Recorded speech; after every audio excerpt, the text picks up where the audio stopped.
हे माँ श्री अरविंद एही श्री अरविंद पाठचक्र रे ऑनलाइन माध्यम रे योगदान करिथवा भाई बाबा मानक नमस्कार। आज आलोच्य विषय नीरवता और पूर्ण योग। नीरवता और पूर्ण योग एही प्रसंग रे आलोचना करबा निमंते भुवनेश्वर ग्यारेज छकर शरद भाई डॉक्टर शरद चंद्र रथन को मु अनुरोध करुछि।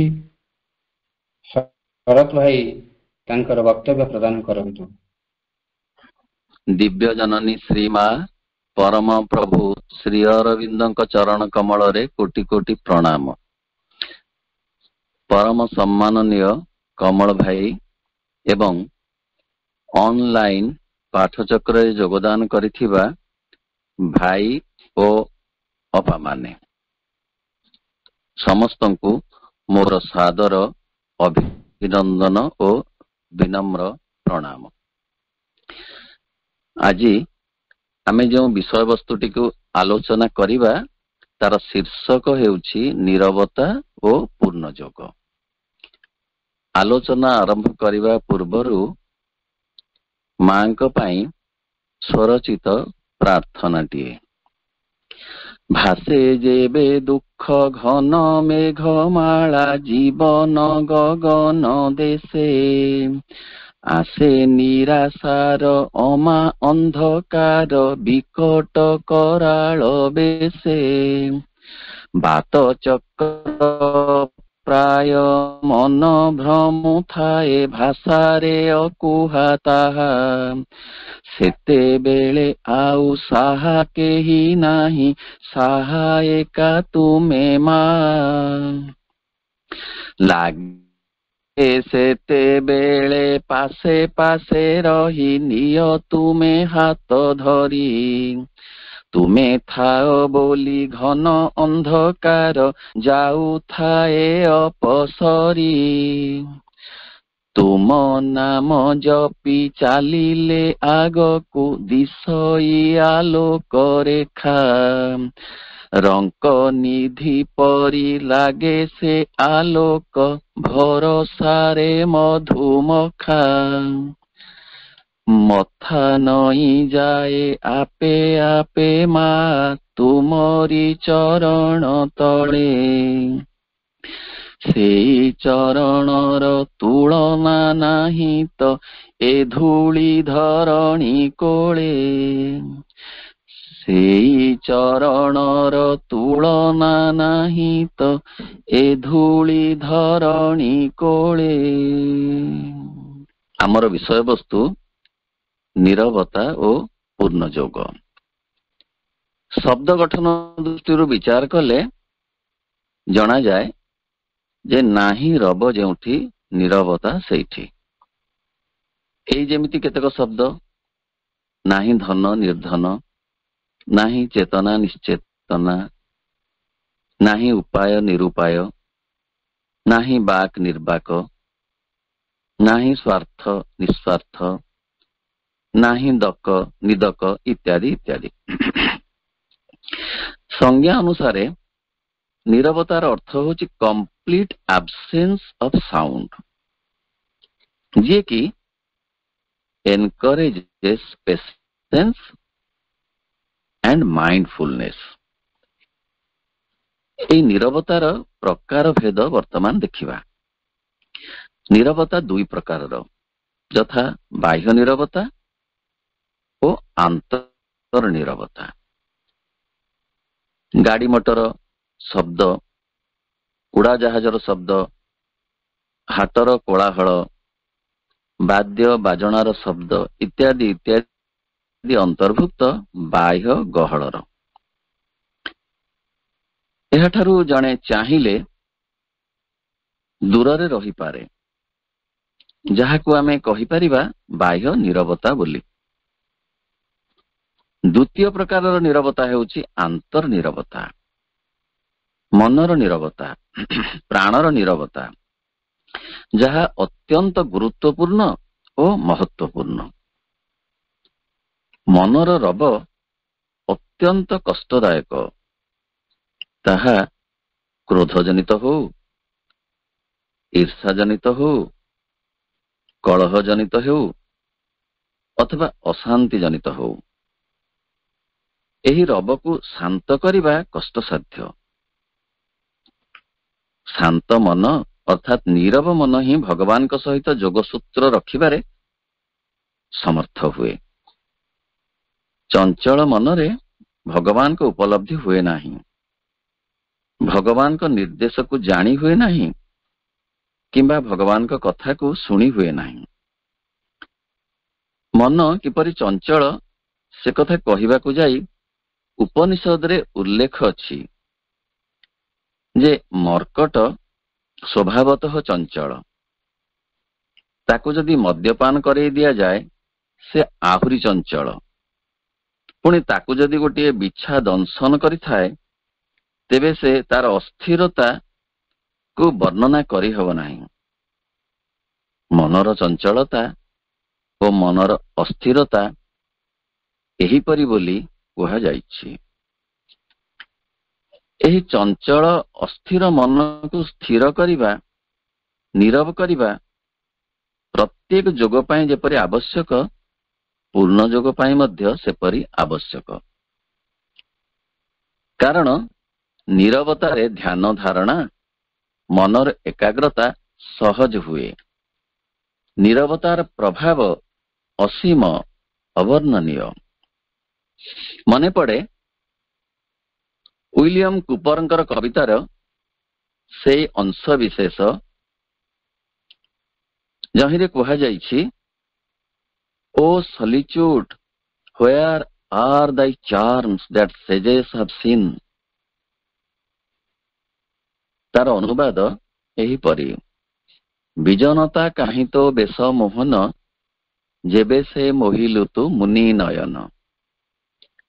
ଉତ୍କଳମଣି ଗୋପବନ୍ଧୁଙ୍କର ଗୋଟେ କବିତା ଅଛି, ସେ କବିତାର ନାମ ନୀରବ। ସେଥିରେ ସେ ଲେଖିଛନ୍ତି,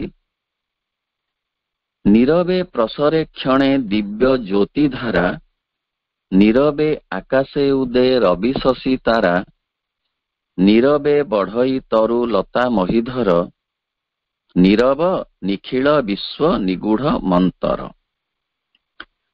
ବାସ୍ତବରେ ନୀରବରେ ସୂର୍ଯ୍ୟୋଦୟ ହୁଏ, ଚନ୍ଦ୍ରୋଦୟ ହୁଏ, ସୂର୍ଯ୍ୟ ଚନ୍ଦ୍ର ଅସ୍ତ ଯାଆନ୍ତି ନୀରବରେ। କୌଣସି କୋଳାହଳ ସେଠାରେ ନଥାଏ। ଫୁଲ ଫୁଟେ ନୀରବରେ, ଶିଶୁଟିଏ କିଶୋର ହୁଏ ନୀରବରେ, ଆଉ କିଶୋରଟିଏ ଯୁବକ ହୁଏ ନୀରବରେ।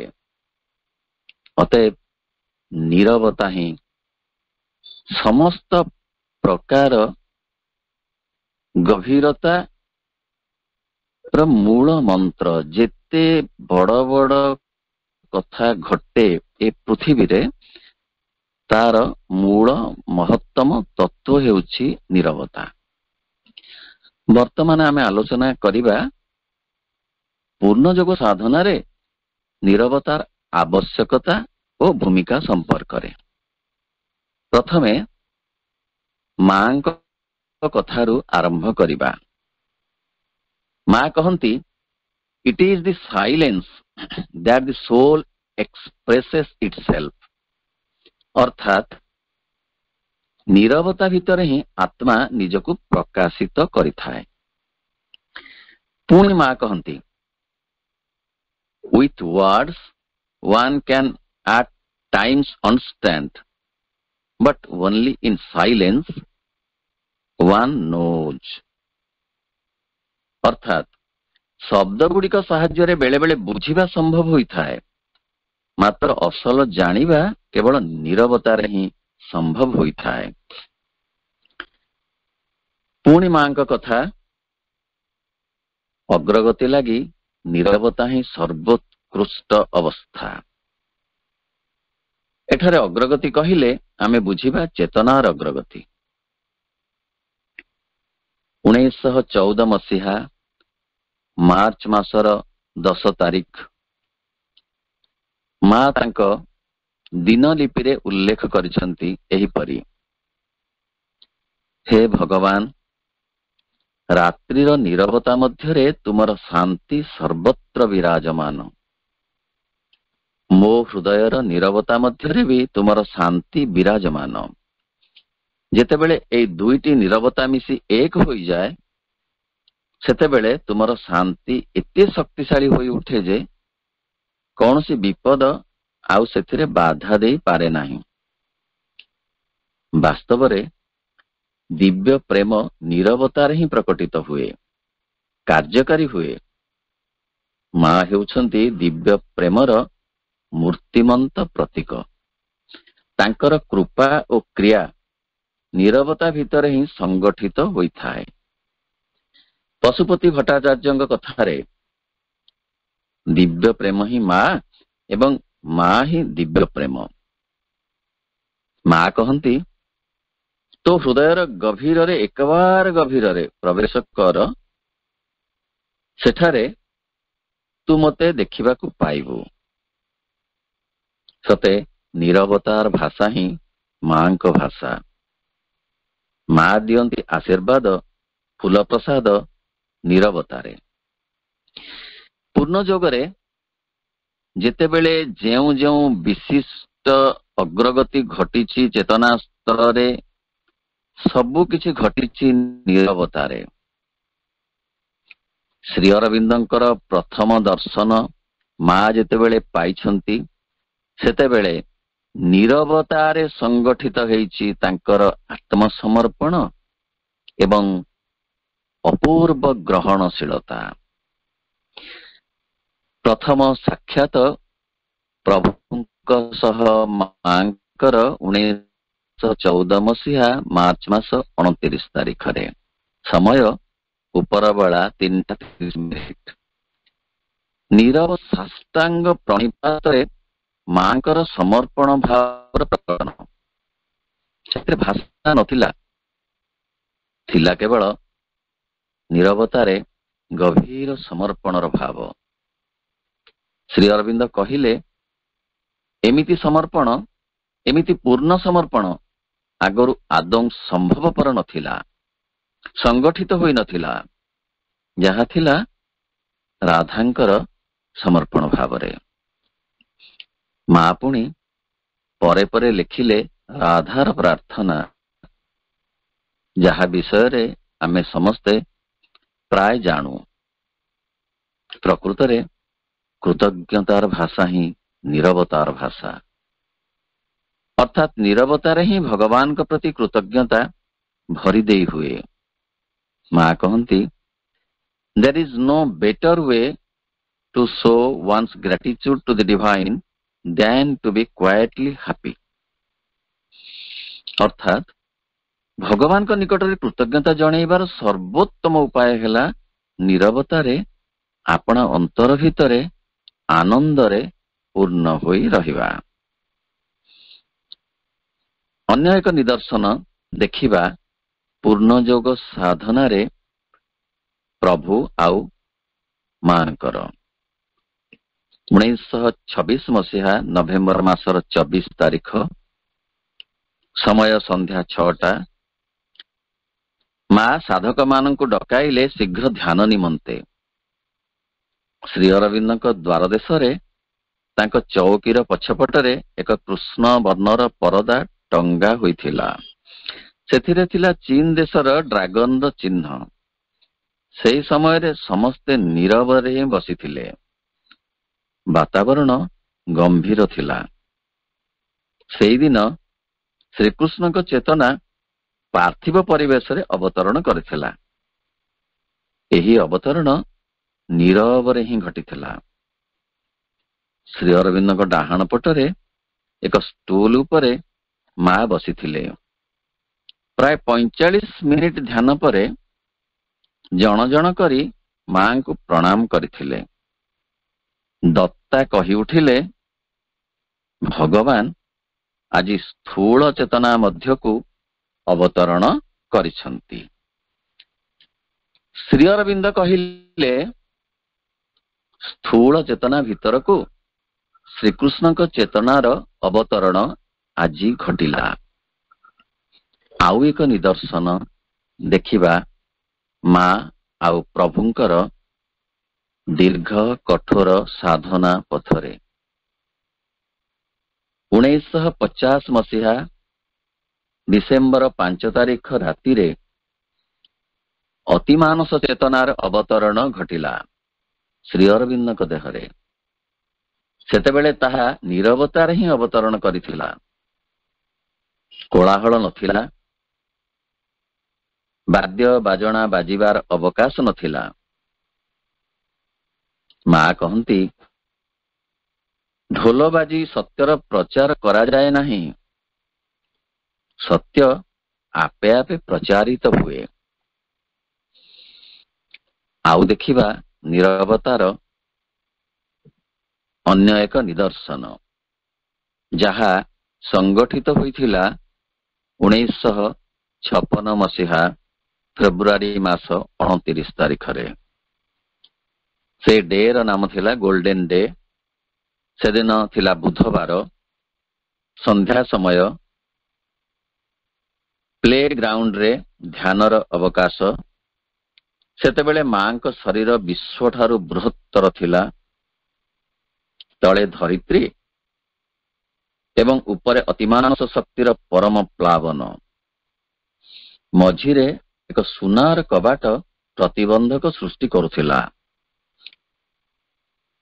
ଉଭୟର ସଂଯୋଗ ନିମନ୍ତେ ମାଙ୍କ ଭିତରକୁ ହଠାତ୍ ଆସିଲା ନୀରବତାର ଶବ୍ଦ ଭାବରେ, the time has come, the time has come, the time has come. ଏହା ଥିଲା ଶ୍ରୀ ଅରବିନ୍ଦଙ୍କ ଭାଷା ବୋଲି ମା କହିଛନ୍ତି। ଏହାପରେ ଗୋଟିଏ ସୁନାର ହାତୁଡ଼ି ଧରି ଗୋଟିଏ ପାହାରରେ ମା ସେଇ କବାଟକୁ ଚୂର୍ଣ୍ଣ ବିଚୂର୍ଣ୍ଣ କରିଦେଲେ, ଯାହା ଫଳରେ ପ୍ରତିବନ୍ଧକ ଦୂର ହେଲା ଏବଂ ପାର୍ଥିବ ବାତାବରଣରେ ଅତିମାନସ ଶକ୍ତି ଓ ଚେତନା ଅବିଚ୍ଛିନ୍ନ ଧାରାରେ ପ୍ରବଳ ବେଗରେ ପ୍ରବାହିତ ହେଲା। ଏ ସମ୍ପର୍କରେ ମା କହନ୍ତି, ଅତିମାନସ ଶକ୍ତି 1950 ମସିହା ଡିସେମ୍ବର ଠାରୁ ବ୍ୟକ୍ତିଗତ ରୂପେ କାର୍ଯ୍ୟ କରୁଥିଲା। 1956 ମସିହା ଜାନୁଆରୀ ମାସରେ ଶ୍ରୀ ଅରବିନ୍ଦ ମୋତେ 2 ଥର କିମ୍ବା 3 ଥର ଦେଖାଦେଇ କହିଥିଲେ, ସାଧାରଣ ଅଭିବ୍ୟକ୍ତିର ସମୟ ଉପସ୍ଥିତ, ସାଧାରଣ ଅଭିବ୍ୟକ୍ତିର ସମୟ ଉପସ୍ଥିତ ବୋଲି। ଏହି ନିର୍ଦ୍ଦେଶ ବାସ୍ତବରେ ମାଙ୍କ ଦ୍ୱାରା କାର୍ଯ୍ୟକାରୀ ହୋଇଥିଲା 1956 ମସିହା ଫେବୃଆରୀ 29 ତାରିଖରେ। 1962 ମସିହାରେ ଏପ୍ରିଲ ମାସ 12 ତାରିଖରେ ମା ଦିବ୍ୟ ପ୍ରେମକୁ ଭୌତିକ ସ୍ତରକୁ ଅବତରଣ କରାଇଥିଲେ। ମୃତ୍ୟୁ ପରେ ଦିବ୍ୟ ପ୍ରେମ ବିଜୟ ହାସଲ କଲା। ବାସ୍ତବରେ ନୀରବତା ସହ ପୂର୍ଣ୍ଣଯୋଗର ସମ୍ବନ୍ଧ ଅତ୍ୟନ୍ତ ନିବିଡ଼। ଯେତେ ଉତ୍ତରଣ ଘଟିଛି ଯେଉଁ ସାଧକଙ୍କର ମଧ୍ୟ ଏ ଦିଗରେ, ତାହା ନୀରବତାରେ ହିଁ ଘଟିଛି। ପାଠଚକ୍ରରେ ନୀରବତା ଉପରେ ତେଣୁ ଅଧିକ ଗୁରୁତ୍ୱ ଦିଆଯାଏ। କୁହାଯାଏ, ନୀରବତା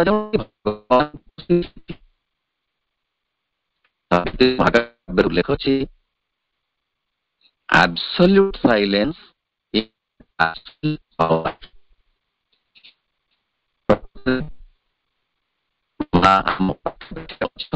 ଆମକୁ ପଦକ୍ଷେପ ନୀରବ ରହିପାରୁନୁ ବୋଲି ଅନ୍ତରରେ କଥା ଶୁଣିପାରୁନାହୁଁ, ତାଙ୍କ ନିର୍ଦ୍ଦେଶକୁ ଜାଣିପାରୁନାହୁଁ।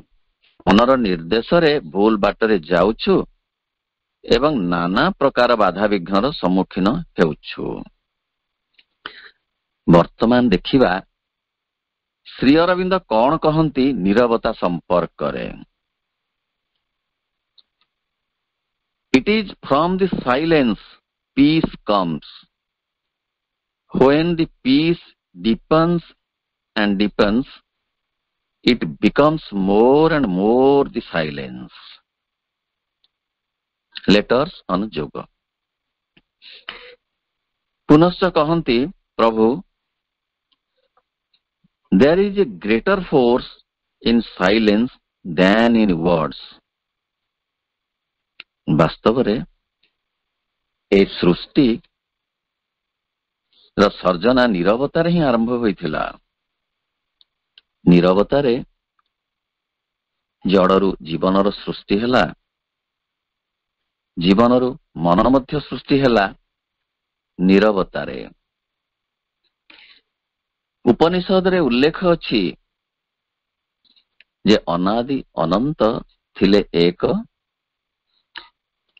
ସେ ଇଚ୍ଛା କଲେ ଅନେକରେ ପରିଣତ ହେବା ପାଇଁ, କାରଣ ତାଙ୍କୁ ଏକାକୀ ରହିବାକୁ ଭଲ ଲାଗିଲା ନାହିଁ।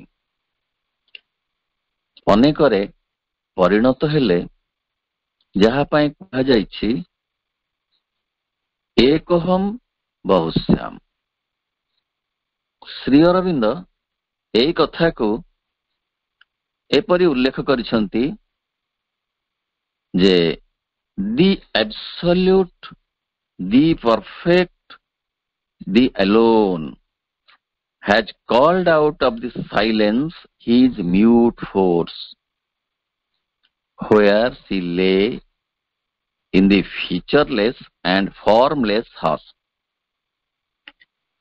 ବାସ୍ତବରେ ଦି ଆବସଲ୍ୟୁଟ୍ ଭିତରୁ ତାଙ୍କର ଇଚ୍ଛା ଶକ୍ତି, କଳ୍ପନା ଶକ୍ତି ଓ କ୍ରିୟା ଶକ୍ତି ନୀରବରେ ଉଦ୍ଗତ ହୋଇ ଏହି ସୃଷ୍ଟିର ନିର୍ମାଣ କରିଛନ୍ତି।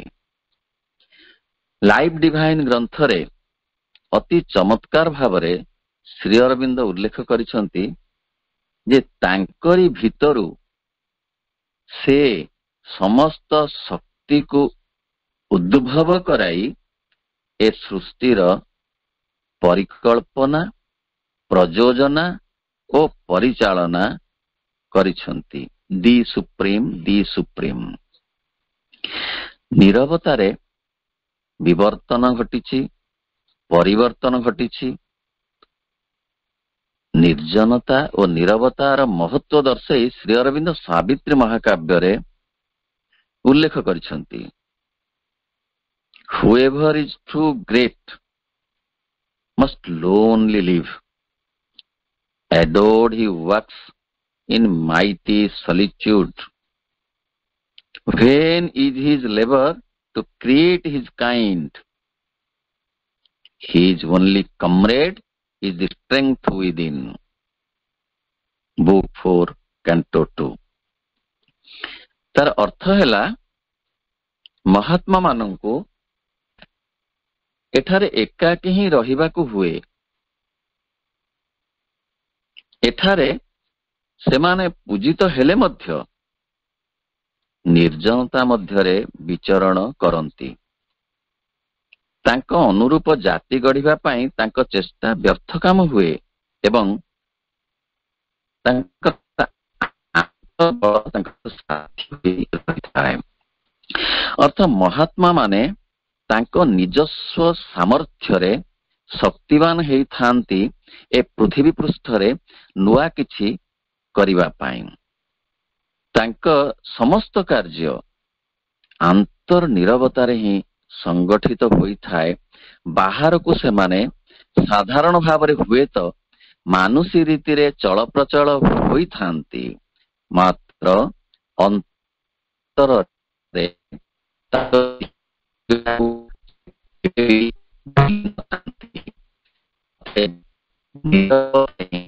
ସମସ୍ତ ପରିପ୍ରକାଶ ଘଟିଥାଏ। ନୀରବତାରେ ହିଁ ସମସ୍ତ ଅଭିବ୍ୟକ୍ତି ଘଟିଥାଏ ଦିବ୍ୟ ଚେତନାର ଏହି ପୃଥିବୀରେ।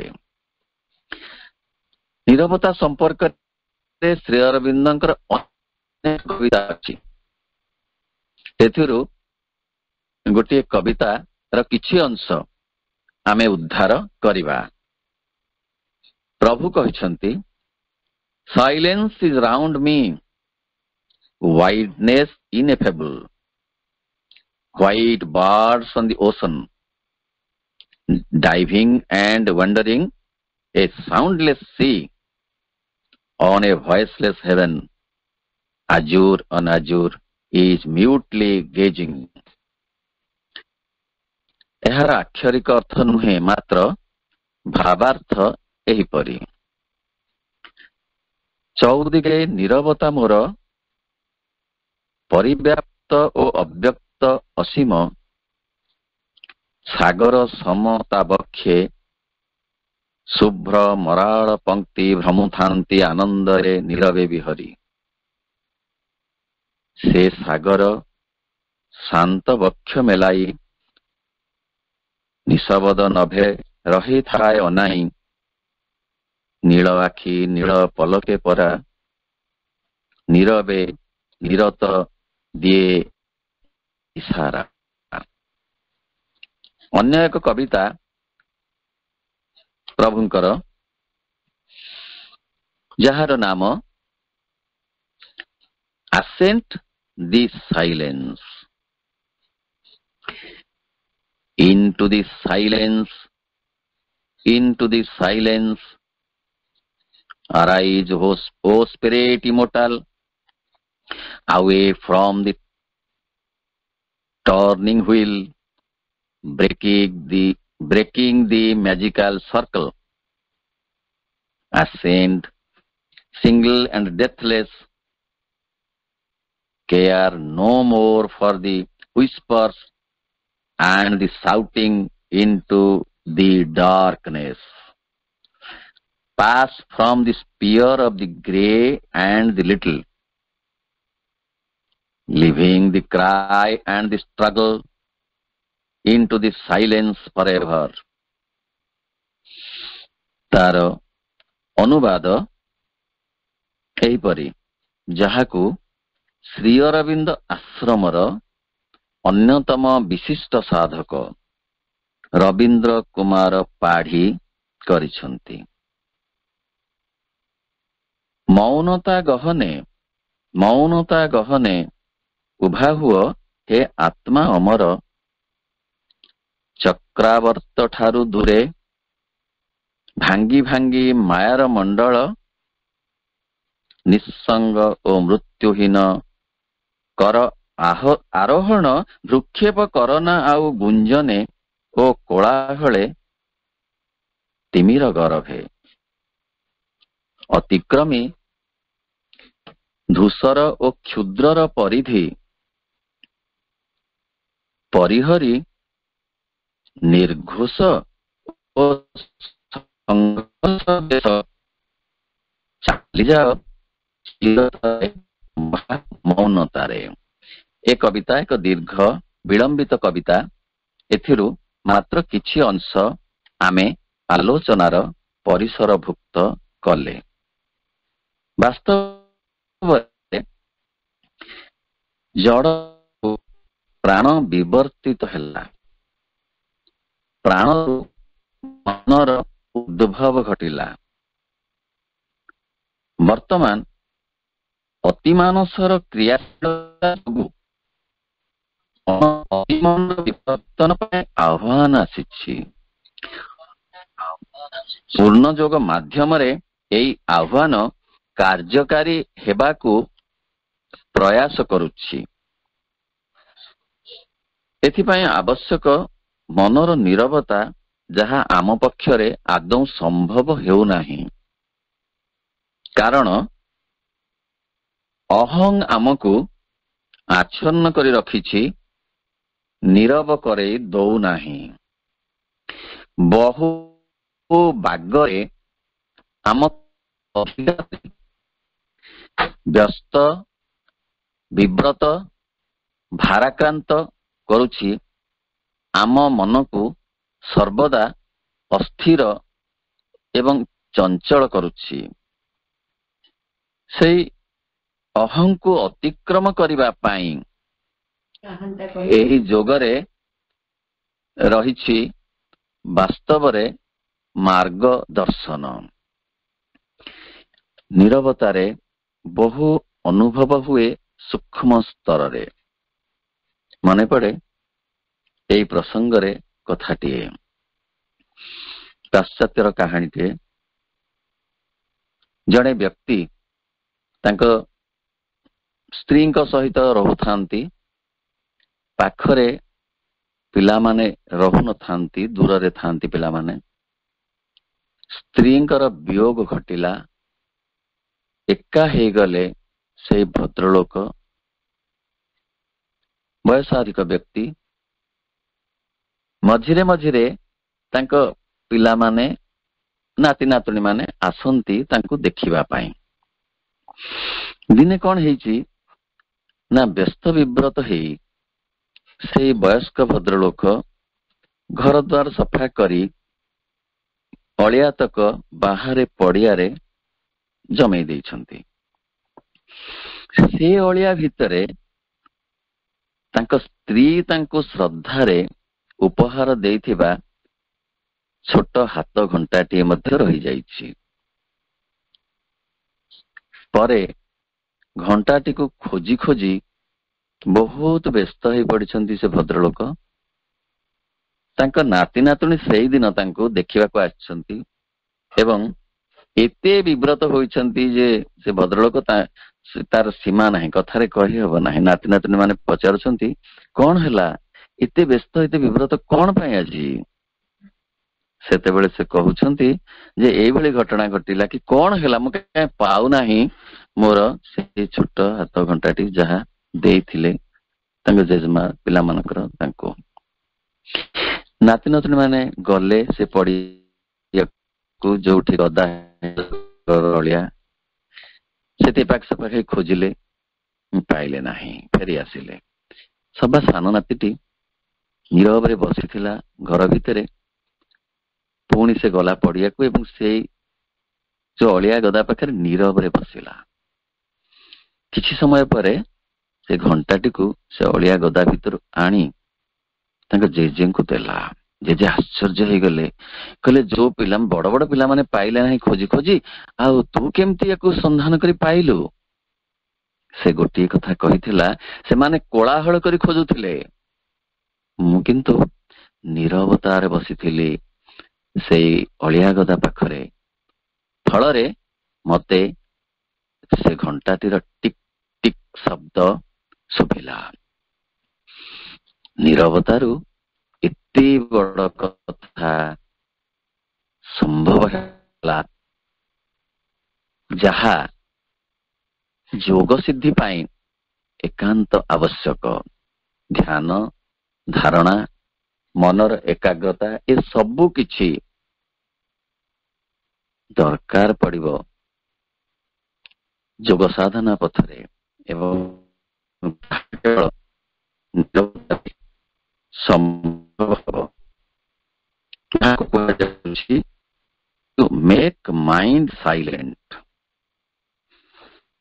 ମାଙ୍କୁ ସ୍ମରଣ ଆଉ ସମର୍ପଣର ଧାରା এই ଯୋଗର ମୂଳ ମନ୍ତ୍ର ଏବଂ ସ୍ମରଣ ହେବ ନାମ ଜପ ଯୋଗୁ, ସମର୍ପଣ ହେବ କୃତଜ୍ଞତା ଯୋଗୁ। ଯାହା ମନରେ କୃତଜ୍ଞତା ନାହିଁ ସେ ସମର୍ପଣ କରିପାରିବ ନାହିଁ, କିଛି ବି ସମର୍ପଣ କରିପାରିବ ନାହିଁ, ନା ଧନକୁ, ନା ମନକୁ, ନା ତାର ଶକ୍ତିକୁ, ନା ବୁଦ୍ଧିକୁ, ନା ସାମର୍ଥ୍ୟକୁ, ନା ନିଜକୁ। ତେଣୁ କୃତଜ୍ଞତା, କୃତଜ୍ଞତା, କୃତଜ୍ଞତା, ଗ୍ରାଟିଚ୍ୟୁଡ। ସେଇ ଗ୍ରାଟିଚ୍ୟୁଡ ବଳରେ ଅହଂ କମିବ, ରୂପାନ୍ତରିତ ହବ। ଯେତେ ବଢିବ ମାଙ୍କ ପ୍ରତି କୃତଜ୍ଞତା, ସେତେ କମିବ ଅହଂ ଭାବ।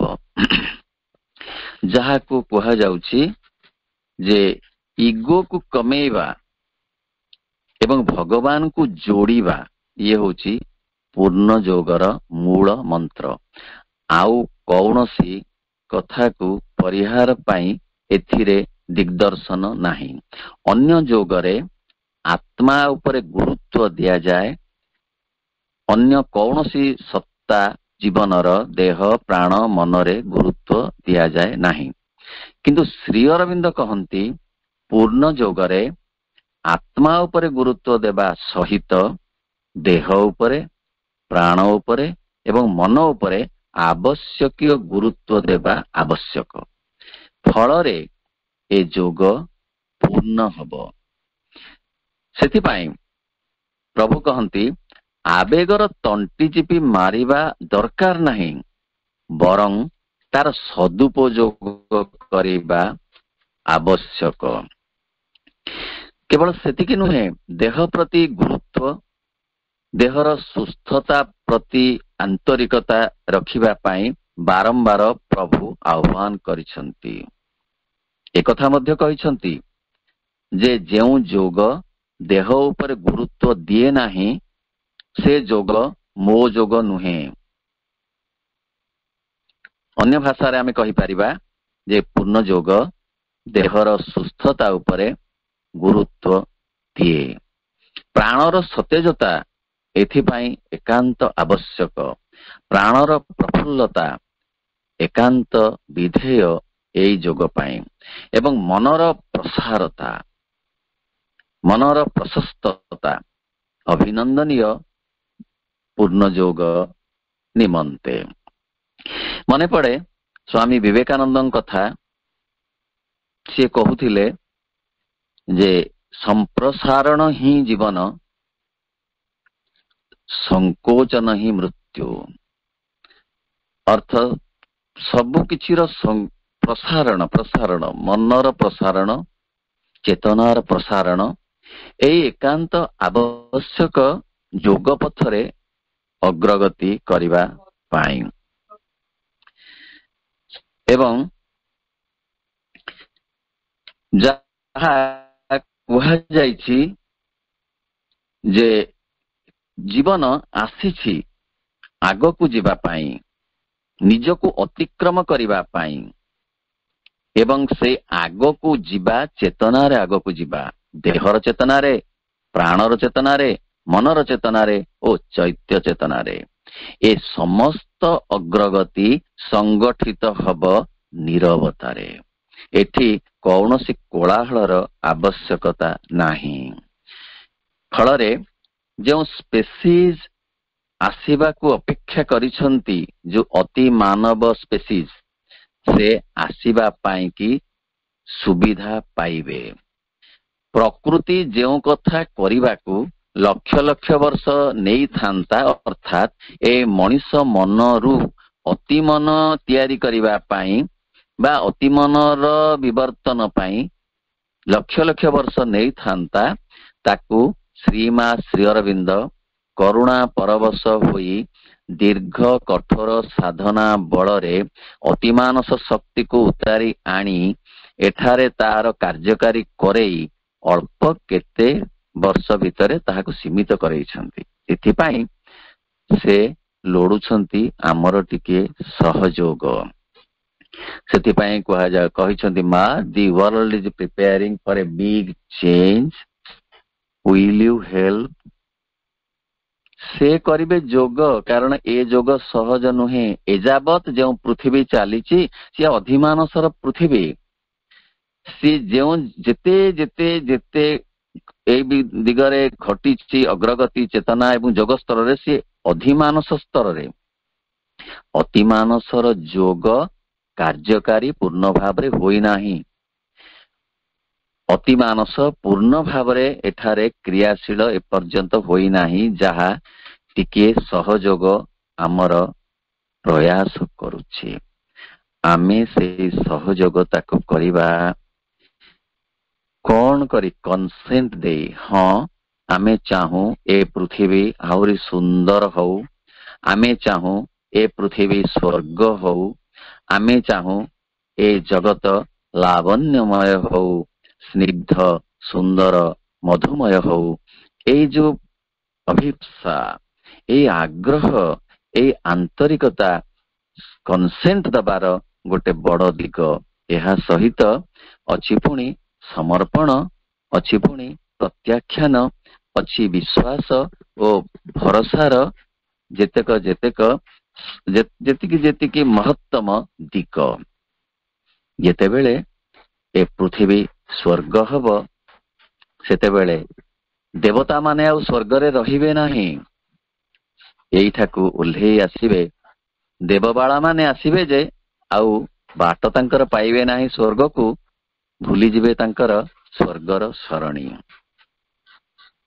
ଏ ସମ୍ପର୍କରେ ସ୍ୱରଚିତ କବିତାଟିଏ ଆବୃତ୍ତି କରୁଛି। ସୁନ୍ଦର ହେବ ଧରା ମଣିଷ ମନର ଲଳିତ କୁଞ୍ଜେ, ସଜ ସକାଳର କିରଣ ପୁଞ୍ଜେ, ଫୁଟିବ ପ୍ରୀତିର ସୁବାସ କୁସୁମ, ଚାହାଣି ତା ଚିତ୍ତ ଚୋରା, ସୁନ୍ଦର ହେବ ଧରା। ଶୀତଳ ପବନ ବହି ନିଜେ ହସି ହସି ଅନ୍ୟକୁ ହସାଇ, ମମତାର ଧାରେ ଅନ୍ୟକୁ ଭସାଇ, ମଧୁର କଣ୍ଠେ ନୂତନ ଛନ୍ଦେ ଯିବ ନୂଆ ଗୀତି ଗାଇ, ଶୀତଳ ପବନ ବହି ବାଜିବ ନବୀନ ଭେରି, ସୁଧା ସଞ୍ଜୀବନୀ ନରମ ପରଶ, ଶାନ୍ତ କରିବ ମାନବ ମାନସ, ଈର୍ଷା ଛଳନା ହିଂସା ପ୍ରତାରଣା, ଜୀବ ଦୂରେ ଅପସରି, ବାଜିବ ନବୀନ ଭେରି। ହୃଦୟର ସିଂହାସନେ ନମନୀୟତାର ତୁଳସୀ ଦଳରେ, ଦିବ୍ୟ ଭାବନାର ବାସ ଚନ୍ଦନରେ, ନବଚେତନାର ଅଭିଷେକ ହେବ ଆଗାମୀର ଶୁଭ ଦିନେ, ହୃଦୟର ସିଂହାସନେ।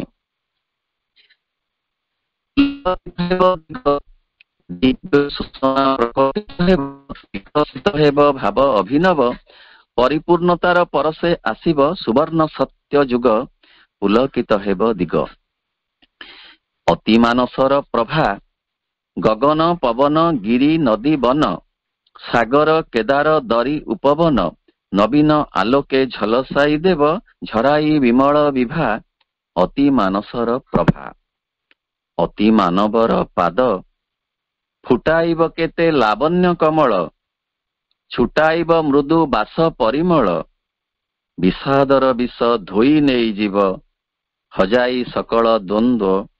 ଅତି ମାନବର ପାଦ, ସେଇ ଅତି ମାନବର ପାଦର ସ୍ପର୍ଶରେ ଏ ପୃଥିବୀ ମଧୁସିକ୍ତ ହଉ, ଏ ପୃଥିବୀ ନନ୍ଦନ କାନନର ସେଇ ମନ୍ଦାର ବାସରେ ସୁବାସିତ ହଉ, ଏତିକି ପ୍ରାର୍ଥନା, ଏତିକି ଆଶା, ଏତିକି ବିଶ୍ୱାସ ମା ଶ୍ରୀ ଅରବିନ୍ଦଙ୍କ ଚରଣ କମଳରେ।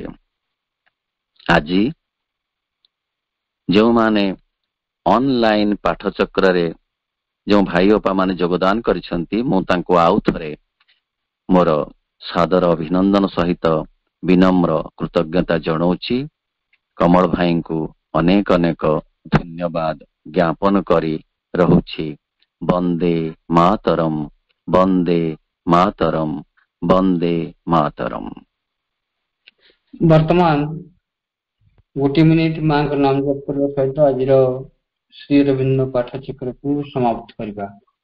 ମା ମା ମା ମା ମା ମା ମା ମା ମା ମା ମା